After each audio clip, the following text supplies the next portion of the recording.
Hi friends, నేను one and only Justin బైసన్ని. Friends, ఈ వీడియోలో నేను జూనియర్ 2025 మూవీ గురించి మాట్లాడబోతున్నాను. ఇది వస్తే కొత్త మూవీ. సో కిరీటి గారి హీరోగా జూనియర్ 2025 అనే మూవీ, కొత్త మూవీ వచ్చింది. సో ఇది ఈయనకి first movie, so launching movie. So ఈ మూవీ డైరెక్టర్ వచ్చరికి రాధాకృష్ణారెడ్డి గారు. ఈయన వచ్చేసరికి Kannada director, producer by Sai Korapati గారు.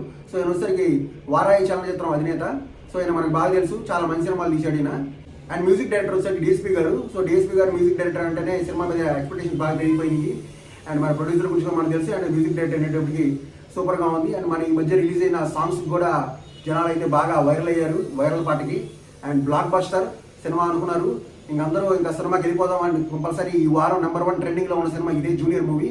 సో చాలా మంది బుకింగ్ చేశారు, వెళ్ళారు. సో నేను కూడా వెళ్ళడం జరిగింది. సో సినిమా అయితే ఒక decent movie. So the best launching movie అనుకోవచ్చు. సో హీరోకి ద లాంచింగ్ మూవీ అయితే మంచి సక్సెస్ మూవీతో లాంచ్ అయ్యాడు. సో సినిమా అయితే full entertainment movie. So normally cinema ఏంటంటే జూనియర్ మూవీ వచ్చి ఒక ఎమోషనల్ డ్రామా. కానీ ఈ మూవీ ఓవరాల్గా సినిమా మొత్తం చూసి వచ్చిన తర్వాత ఎమోషనల్ డ్రామా మూవీ కన్నా సరే మనకి ఇట్స్ ఎంటర్టైన్మెంట్ మూవీ అని అనిపిస్తుంది. ఎందుకంటే ఎంటర్టైన్మెంట్తో బాగా సినిమాని సేవ్ చేశారు. అండ్ సినిమా entertainment, full entertainment. First half అంతా full entertainment. And second half వచ్చేసరికి ఎమోషనల్ డ్రామా. సో అసలు మెయిన్ సినిమా వచ్చేసరికి ఫాదర్ అండ్ సన్ రిలేషన్షిప్ మీద సినిమా, ఇది వాళ్ళ బాండింగ్ మీద. సో ఈ సినిమా గురించి అంత తక్కువ మాట్లాడుకుంటే అంత మంచిది. ఎందుకంటే ఈ సినిమాలో చాలా స్పాయిలర్స్ ఉంటాయి మనం మాట్లాడుకుంటే ఒకవేళ.